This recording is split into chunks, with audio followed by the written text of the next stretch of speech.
Okay, guys, I'm trying something else. Are you getting me? This is really weird, isn't it? Hello, hello. It's very strange.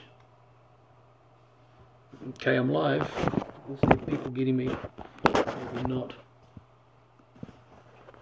Kia ora, everyone. I'm trying to get a hold of you again.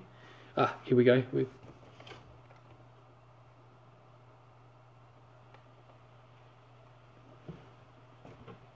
Okay, guys, I'm going to try this again. This is really weird. We didn't have any trouble like this before at any time.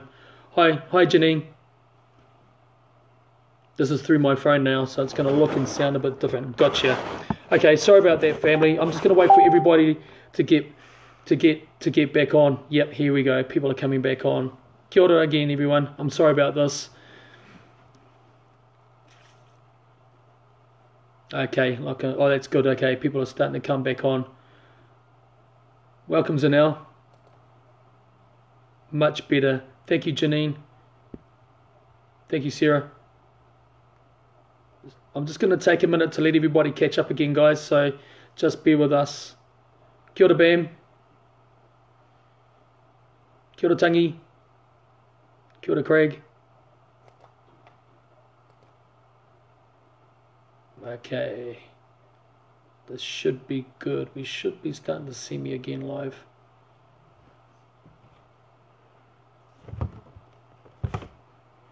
Thanks, kia ora, Catherine. Thank you. I'm just going to give everyone a few minutes to get back online again. Kia ora, Shane. Aotearoa ki a koe. Pat, g'day, Patty. Kahurangi, kia ora. It looks a bit better, doesn't it? Sounds better. Jeepers, I was just warming up too.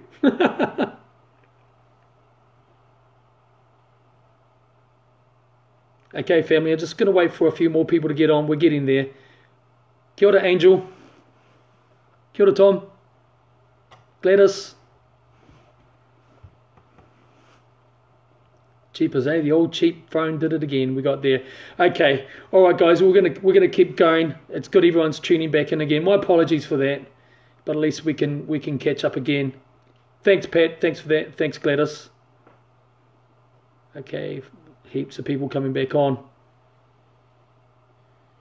Oh, that's good. Thank you, Gladys. Kia ora, Marissa. Thank you, mate. Okay, let's keep going. Heaps of people are coming back on. So where was I? We're just doing the legal aspect and the enforcement side of Agenda 30. And as I was saying earlier, the UN has now equipped itself much better legally in its legal framework to be able to go into other countries and really start flexing its muscles again. So it's I think it's a pretty ominous situation where you have under Agenda 30 and Agenda 21, you have all these control mechanisms, right? The outer part of the onion, if you like, that they've set up in place purposely to control every aspect. So just quickly, we're still going through this. We're almost through to start to get to the really good stuff. But what we have here, aside from the global law and the legal side, we also have media and entertainment. Now, one thing that you'll notice in the way that we're being conditioned, whether it be the COVID-19 narrative, is the complicity of the media to be used to create fear with us, and that's in us so that we comply with all the wishes and demands of our governments. And that's another thing that they're using as a part of Agenda 30, because we've got to remember that Agenda 30 is so complete and so thorough that if there wasn't a compelling reason for us to surrender our sovereignty, to surrender our rights that we have that are inherent in us as humans, that we're gonna stand up and go, no way, we're not going to accept this. But you know, the way that they do it, just like in the way that they sold everybody on the war on terrorism, it's conducted through a massive psychological operation, or psychological warfare operation on the minds of the populace out there. Fear. And we know in Aotearoa here in New Zealand, we've had 21 dear souls die because of the COVID-19 virus, and but they were very much so in the elderly category, which doesn't make it easier to accept, but they were older people that have died. But yet, the way that people are responding to the COVID-19 is that, very, really healthy people are really fearful of it, and it's because we've had drummed into us by the media that all is good. Now, talking about the media and the complicity of the media, it's one thing to notice that we've been involved in a massive psychological operation through the execution of this campaign about our Prime Minister Jacinda Ardern. Now, this is not picking on Jacinda, but we have to pick up on her because we need to uncover the actors and players. So just like before, when we were talking about the connection of the chain of players and the chain of evidence, Jacinda unfortunately sits smack in the middle of all of it. So she's the ex 2009 elected president of the International Youth Socialist Organisation. Just look that up, just Google it, International Youth Socialist Organisation, and she's very much groomed in the whole socialist piece, which is an outcome, I guess, of her earlier grooming and protege program with one Helen Clark, and then from there she's had a lot to do with the United Nations. But interestingly, she's had a lot to do with the Clintons. So Hillary Clinton, I had someone email me the other day and say, hey, did I know? And I had heard something about it, that Hillary had come into New Zealand and had a quiet meeting with I should call her Hillary Clinton, came in and had a quiet meeting with Jacinda Ardern. Well, I'd really like to know what that meeting was about, wouldn't you? That's for sure.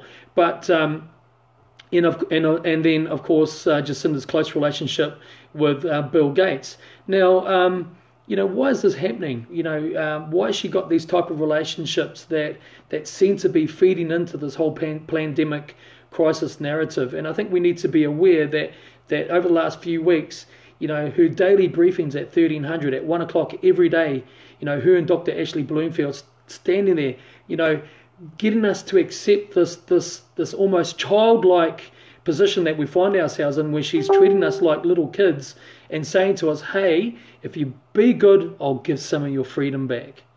Right? And how is she able to do that and keep it credible and appear credible? It's because the media have come in behind it to drive the narrative and to create that fear, so that we all comply without any hesitation because of the fear part of it. And it's natural, we're all humans. And like I said last week, I had exactly Carmen, mainstream media controlled by the same evil entities around the world. That's bang on, because when you examine who are behind all the major radio and TV media and newspaper media, it normally comes down to about 3 or 4 of them. Of course, Rupert Murdoch owns a lot of it, but it really does boil down to a real small handful of entities that own and operate these institutions. So let us be aware that the media are definitely complicit to all of this, and we need to question everything. And that's why I started today's presentation off with, think for yourselves. Don't take my word for anything. Check it all out.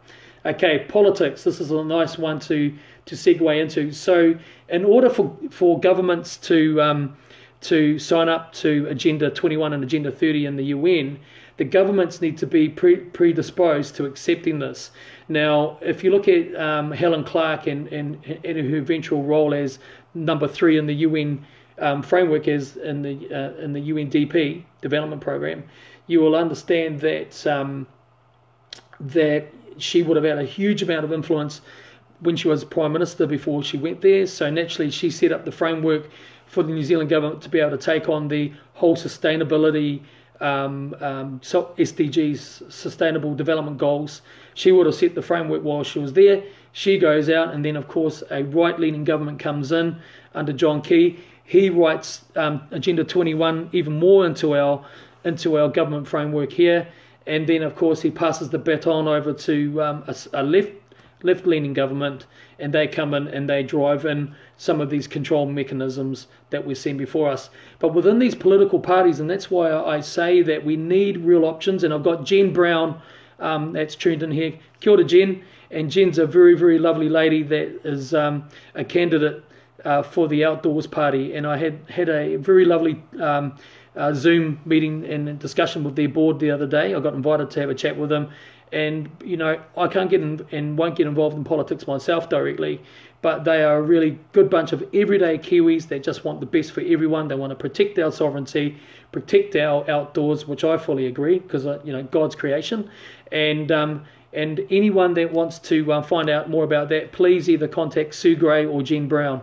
But essentially, if you're looking at these main parties out there, like you've got National, you've got Labour, it really doesn't matter whether, like I said earlier, whether you vote for the devil in pink or blue, because it's the same devil behind the scenes controlling it. Literally, in my view, the same devil.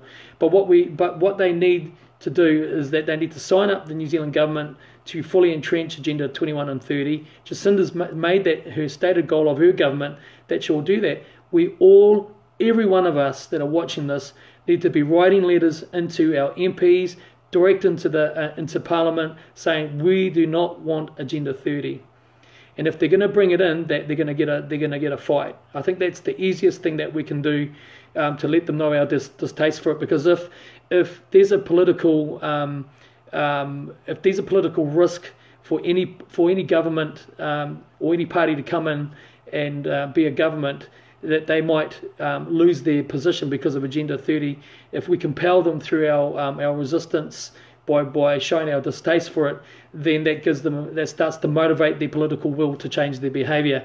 So let's do that with a calm letters. Don't send them letters to them saying that they're all a bunch of whats and this and that. Send them letters that say we do not want all these things to control our Kiwiana way of life. We want rights to grow. We want rights to school our children with what we want to do, and we don't want to be subject to these international globalist agendas. So politics, political parties. So last week we talked a wee bit about political thought and how they're using the socialists and capitalism against each other. Thesis, antithesis, synthesis, and that's of course Hegelianism or Hegelian dialectic thinking. It's a real cunning way, and I want to invite all of you, just go and have a read about it, because within Hegelianism or the theories, philosophies of Hegel, who was a German, you'll start to get a bit of a glimpse to how cunning that they are, and the dialectic part of it is interesting as well, because when you study socialism, you'll see that they've got two main areas, and in fact Karl Marx himself wrote a book called German Thinking, and the other one dialectic thinking. And the whole rationale behind dialectic thinking from their point of view is that we sit down together, and with Aristotle as our tupuna or advisor, or our ancestor that has all this amazing wisdom, that we sit down together and we resolve through intellectual share a resolve to an issue. Okay, and that all sounds very nice, but again, as I said last week, under a true socialist totalitarian government, if you don't agree with them and you go through this dialectic conversation, they end up killing you. Okay, and that's what we want to prevent. And I had someone challenge me on that, saying, "Well, that's not true." Well, it is. 120 million poor souls have been killed by socialist governments, and that's what we know. That's 120 million people that we know about, not all the ones that are currently buried in mass graves. Okay, so that's the truth of it. Yes, of course, fascism has done the same thing, but socialism is at the key of it, at the core of it, is the thought that all of us, the main herd, are the proletariat. That's the main herd, and there's a hierarchy up above that. And the interesting thing around socialism, of course, is that it's all about the greater good, and it's about something called herd production or production. Okay, they don't say herd, but they say proletariat, which really means the herd, right? But interesting to see is that it's all about flattening everyone out, so that we're all the same. That regardless of initiative or the amount of effort that we put in, that we're all going to be flatlined into the same level. So no one is above anyone else, and that it's all like that. But interestingly enough, you'll find that the hierarchy in any socialist communist government, you'll find that they live a life of absolute luxury, and that all the poor people underneath. So that's a feudal system. That's a feudal system. And here's a clue. In between 538 AD and 1798, the feudal system had been absolutely entrenched in the way that the Western governments or the Western societies were formed. Where there were serfs at the bottom and the landowners and the elite at the top. There was nothing in the middle. Okay, and that's the feudal system, and that's what socialism is about, where you eradicate all the middle, and that you're left with a complete hierarchy. This would be your Bill Gates, these would be your Hillary Clintons, and your Helen Clarks and people like that, and John Key, I'm going to put him in there as well. All these people, and Obama, all of them, they'll sit up in the top. Meanwhile, they flatline everyone else and put us in the bottom. And that's why you're seeing that this economic crisis emanating out of the pandemic, it's all about destroying that whole middle area. And I've been very interested to see this week in the way that the budget was done. What country puts out a $50 billion budget and doesn't know where 20 billion of it is going to go? Now, I'm really concerned with that because I'm involved with several Māori initiatives around helping to get our people housed out of, and all people, not just Māori, but also anyone, out of unhealthy, sick homes, because I'm really passionate about helping people get into homes that are clean for them, safe, durable, and healthy, right? So I'm involved in some of that. But I'm really interested to know where some of this money is going to go, because we can use some of that to make these changes. And but it just goes to show that in the way that they've dished out the budget, they've realised that tourism is going to be destroyed because of the lockdown of the borders. So they've only committed, just over 400 million towards that. I think it was 486 million to help the tourism sector, which is very, very underfunded. But FYI fact, they only gave 10 million to Māori tourism. So go work out that. But the interesting thing is that all of the SMEs, small, medium enterprise businesses, the impact that they're going through, I know many SME owners, they're really struggling. A lot of them haven't fired their people and all that. They're trying to keep their employees on, but it's very tough thing for them. But that's, if you look at the agenda of socialism, that's all part of it. Eradicate the middle, get rid of it. On the other side of that, because this is a double story, these two sides to it, we have the capitalist side of it, which is the antithesis or antithesis to the socialist side over here. Capitalism, free market capitalism is a good thing, right? Because it means that when you put in the effort, if you work hard, you get something out of it. And like many of I shared last week, I grew up in a state house in South Auckland and Māngere, and I worked hard, and I crawled up the ladder, got my homes, did properties, and played music and rock and roll, travelled the world. But I earned. The harder I worked, the more I had to show for it, and that's why that's a good thing. But the true capitalism or classical capitalism is about also looking after people, right? And that you're using your business to provide an economic stepping stone for people that work for you, so that they can improve their lot.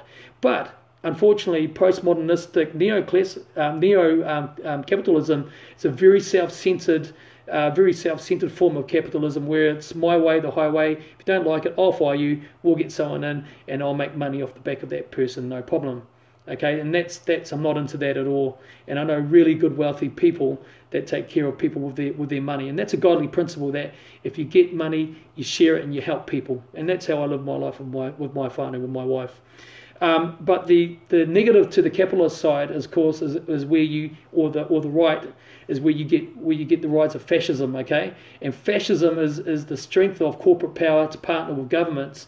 So when you get into these private public partnerships, what happens is that the interest of the private investor gets more and more priority, and eventually they take control. Okay, because of the way that the partnership has been constitutionalized in a business agreement, the private investor will always make sure they've got the exit and they've got the priority in terms of benefits to their shareholders over the government. Okay, so on the left hand side, everything is owned by the government, but on the right hand side, fascism can come in by way of these multinational corporates that can go into a business relationship with the government and then take control of it, control the supplies, and therefore control the populations. So that's left and right. And let's not get hung up on that, brothers and sisters, because we've got to know that behind the scene, it doesn't matter whether you're left and right.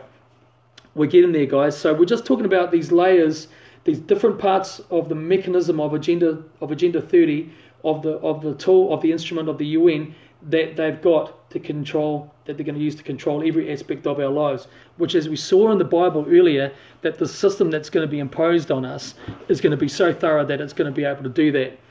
Okay, medical, pharma, and health. That's a big one for us, considering that what we're involved with this current pandemic and the crisis. There is, like I said last week, and thank you to Chris that sent me a most wonderful breakdown and update on Codex Alimentarius. I spoke about Codex Alimentarius last week. To all of those that don't know what Codex Alimentarius is, please go and check it out. Codex, C-O-D-E-X, Alimentarius, A-L-I-M-E-N-T-A-R-I-U-S. Codex Alimentarius. That's an NGO group that works with the UN, and what they do is that they regulate GMO labeling, GMO foods, because we now know, of course, Bill Gates has invested in believe it or not, a fake meat company. I mean, I'm mostly a vegetarian, and I eat a lot of fake meat stuff, but it's nut meat stuff. It's really good, or tofu based. But no, this is genetically modified, made in a lab meat. So if you want to go and fry yourself up some of that, good luck. It's going to have some creepy crawly stuff in it. But within Codex Alimentarius, it controls the pharmaceutical sector globally. It's a multinational committee. Canadians will do one part of Codex Alimentarius 1 year, Aussies another part of it another year, but it's a multinational committee. But it also regulates what we do with our natural health supplements through the alternative health sector. And we again need to be aware of Codex and how it could penetrate into our country, because it's going to affect especially us on how Māori use natural herbs and plants called rongoa to heal ourselves, to keep us healthy. And by definition, underneath Codex Alimentarius, that would fall under their auspices, where they suggest to governments how they regulate the potency or regulate the whole supplement health vitamins and that we have. So what they do is, here's a bad example. Back in the UK, it's so regulated by Codex Alimentarius that now that when you go and buy a vitamin in your local health store, it's so low in potency that it's now a placebo. There's almost no benefit in it. So what does that do? It pushes us back to using synthetic pharmaceutical stuff. And that's not what God intended. He made all of these beautiful plants and things that we're to eat part with our diet. We eat good food with our diet, build up our immune system, and we take these vitamins that can help us boost, vitamin D, vitamin C, of course, zinc, all these things that we can get our hands on, just anything you can think of in the health in a health shop. When you go in there, it's all good stuff and natural. But what they want to do is control that and take away your sovereign right to have access to it, so that it works for us. So we need to be aware of that and fight against that, and write in letters to MPs again saying we don't want Agenda 30, we don't want Codex Alimentarius. I'm going to leave it there for the health thing. I'm going to move into the international banking system. Now, that's a big one. I've had a lot of people say to me that they've gone into shops and things this week and not been able to use their FPOS, not been able to pay things in cash, and then they've needed to use FPOS and needed to use their credit cards and things. Well, get used to it, because that's what's coming. It's going to be a cashless society. As I said earlier, is when we tuned into Revelation 13, I think it was verse 15, that we're not going to be able to buy or sell unless you are complicit and comply to the system. And we're going to go right into that in my next presentation. I've got about another 10 minutes left. I promise I'll try and keep this down to an hour 15, and I'm not even all the way through it. Just let me know if you've had enough, and I'll shut up and give you guys a break. But anyway, international banking system. So what they're going to do here, as it says, they're going to collapse the economic system, which they're already on their way to doing, or have done, haven't they? They've destroyed the economics in terms of wealth and business health and wealth. But what they also need to do, they need to collapse the mechanics of the system, so that they can bring in a one world currency and a one world system where all transactions are filtered through the same electronic system. So to the point where you won't carry money, you'll carry your phone, which you can already, of course, zoom at when you go and catch a plane. They scan it, on you go. It's going to be the same thing with when you go shopping. There'll be no more cash. You'll just either show your phone, or you have a card that they swipe it, as we do now, and it's done that way. It won't be cash. The excuses they use, of course, is to get rid of dark money. Okay, this is illegal money laundering, and they've got the international AML, anti-monetary money laundering policy, which all countries are signed on to now. But if you look at Australia, an example, and I'm speaking to all our Australian friends right now and family over there, you know, the Australians are actually quite a way into it, because some of the leading banks have said that they're working towards being a cashless bank. So it sounds like a conundrum just saying that, doesn't it? When a bank and no cash doesn't make sense, but that's exactly what they were saying a few months ago, and I saw that on one of the news items on Australian TV. So to all the Aussies over there, watch your banks, because they are definitely looking at wanting to go into a cashless society there. But that's again what they're going to bring in, and so if you start to look at this picture, they're indoctrinating us, they're controlling the governments, they're controlling global law. They're controlling the military aspect. They're controlling the trade aspects. They're controlling education. They're controlling health and pharma and the international banking systems. And of course, they're controlling thoughts and how we view things through media and through division. I'm really, really happy this week to see a lot more happier posts coming up on my Facebook, because a couple of weeks before that we were all like this, people saying they love Jacinda, people saying they hated Jacinda and all that, and really, you know, it's much, much bigger than just Jacinda. I don't trust Jacinda. I don't trust any of the government. I really don't. But you know, it's not about, it's about the systems that we've got to fight, and we can do this peacefully and calmly. We can do it with a rational argument and turn around and say to these people that we don't want these things in our societies, whether we be in the US, whether we be in Australia or New Zealand or anywhere. We don't want them. None of us want these things for our children. But there's another thing here, as I talked about last week, and that is the whole spiritual aspect to the United Nations. And as I said last week, the United Nations principles are based on the teachings of Helena Blavatsky, Annie Wilpasant, but mostly the teachings of Alice A. Bailey. Right? Now, they are part of something that they formed called the Theosophical Society, and when you get into that, you'll find all of it there. You'll find Marxist thought, you'll find pre-humanist manifesto thought, Aristotle thought, but you'll find Luciferianism in there hardcore.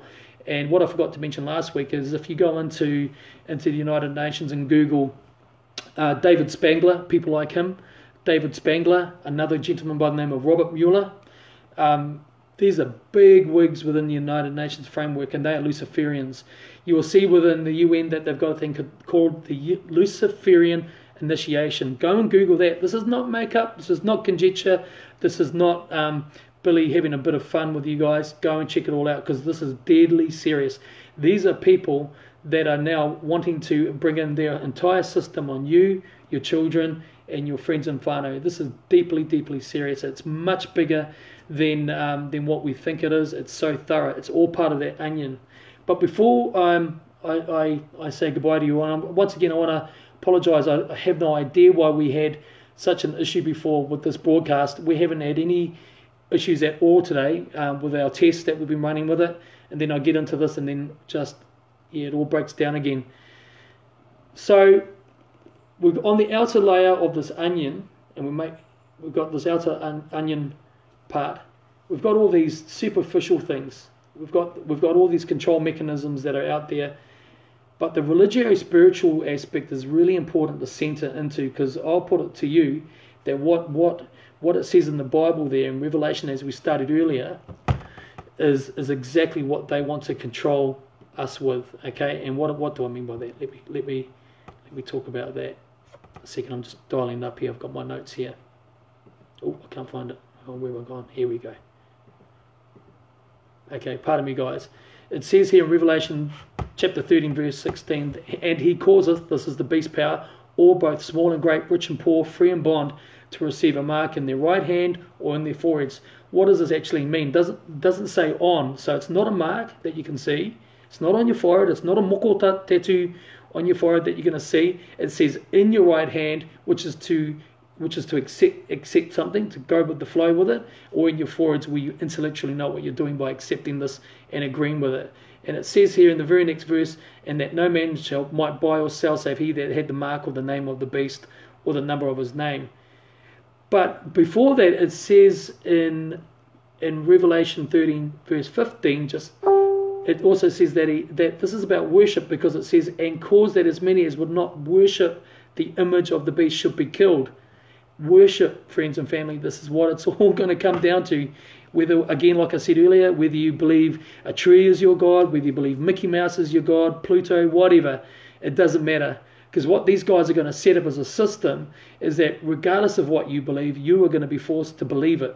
And if you don't believe it, you're not going to receive the mark on your forehead or on your forehead or on your hand, and you're not going to be able to buy and sell. And ultimately, this is what it's about. They're creating the framework and the instrumentation, the mechanisms to which they can bring in the system. And if you don't comply with it, they'll cut you right off. They'll cut you right off. And that's what it's about here. But who was the beast? Who was the beast? We now know, like I said earlier, that a beast is not a computer. It's not a computer in Brussels. It's not a computer RFI chip. Or it's not an RFI chip. We know that by biblical definition, as we learnt earlier in these quotes again, Daniel 7 verse 17. These great beasts are four kings which arise out of the earth.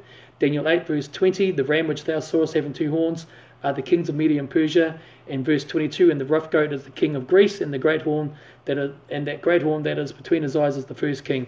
So when anyone talks about a beast, it's a power, it's a kingdom, and this particular kingdom, or that we're going to talk about in another time, also has as we've seen just now, has a religious component to it, because as it says at the end days, the system will come in and you will be forced to worship it. Now, as many of you are out there, I believe that everyone has the inherent born gift and freedom given to us by God himself to believe what you want to believe. Absolutely, I've got no right to force what I believe on anyone that doesn't agree with me. Philosophically, ideology, I've got no right to force that on anyone. We've all got the right now, as we should have, to believe what we're going to believe, right? No one's got the right to force anyone to believe anything. If they do, it's virtually spiritual rape. Okay, that's how serious I believe it is. It's spiritual rape based on a pretense that if you believe in their way, that all is good. But that's not what God said in the Bible. God has given us all the rights to believe what we will. And the true God of the Bible is not this weak God, this watered down version God that a lot of people believe in. And he's also not the God that is going to punish you forever and for your little speck of lifetime, that because you don't agree with him, he's going to go and put you in a little hot place called hell and burn you for eternity. That is the greatest distortion of who God really is that I've ever seen, and it breaks my heart to see that, because it's a lie, also started by this inner organization that we're going to talk about another time. It's a complete lie. There is nowhere in the Bible where it says that he's going to put you in the hot place for eternity. It's not there. People have been fooled to believe that the lake of fire is a place of eternal torment, right? And that you're going to be, and that the smoke of their torment goes on forever and ever. That's a distortion. Yes, when people are destroyed because when sin's eradicated, it's an instant death, that's it. But this story about people going to hell and being tortured forever is a complete distortion of the God of the Bible. That if you get to know, you will see very, very clearly that he's not a torturous, he's not a tyrant, he's not a horrible, disgusting deity, that God that's going to do that to you. Those are the attributes of the beast that we're going to talk about. Guys, we didn't quite get to everything that I wanted to do today, but I just want to encourage you all, please reach out to me and let me know if you want to do studies. I've had a lot of requests to set up a Bible study group, which I'm going to do. I'll try and post some information on that. But what I do want to do is that I'm going to start compiling more information about what's going on in the US, because the US is a good one to watch. Typically what happens in the US, it may take time, but it'll filter down to where we are here in Aotearoa or in Australia. And I also just want to say with all my heart to all the people out there that are scared, is that there is an answer to this. We don't have to be angry. We don't have to be scared.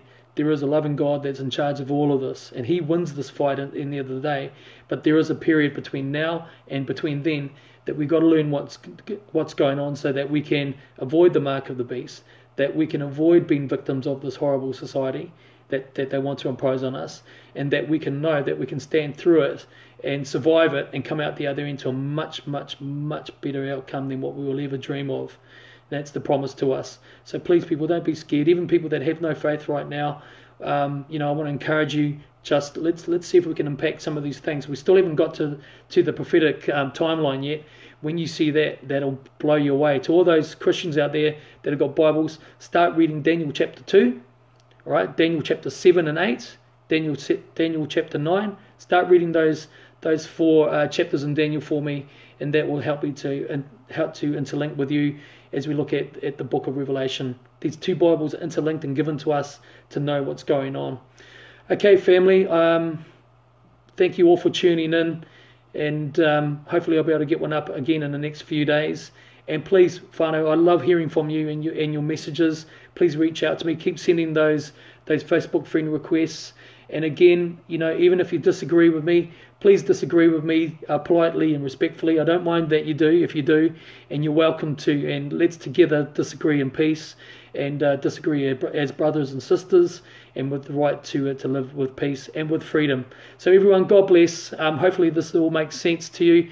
I'm going to have a look at the playback. If it all looks terribly horrible and disjointed, then what I'll do is I'll do it again. Okay? So I've kept it down to an hour, just over an hour 15, which is in half an hour off we did last week. So anyway, whanau, have a great day. Stay warm, stay dry, and please keep in touch and keep those messages, because they inspire me. Because I get down and just seeing these things that go on. It's not easy to deal with it, But I've got God on my side, and you do as well. And I just want to encourage you all that we all need each other. Please, friends, become friends, mihi to each other, connect with each other through Facebook. When you see someone on these threads, send them Facebook requests to be friends, and that connected with each other and share. And always, always, always remember to treat each other as you want to be treated. God bless all. Keep in touch, and I'll see you soon. Kia ora.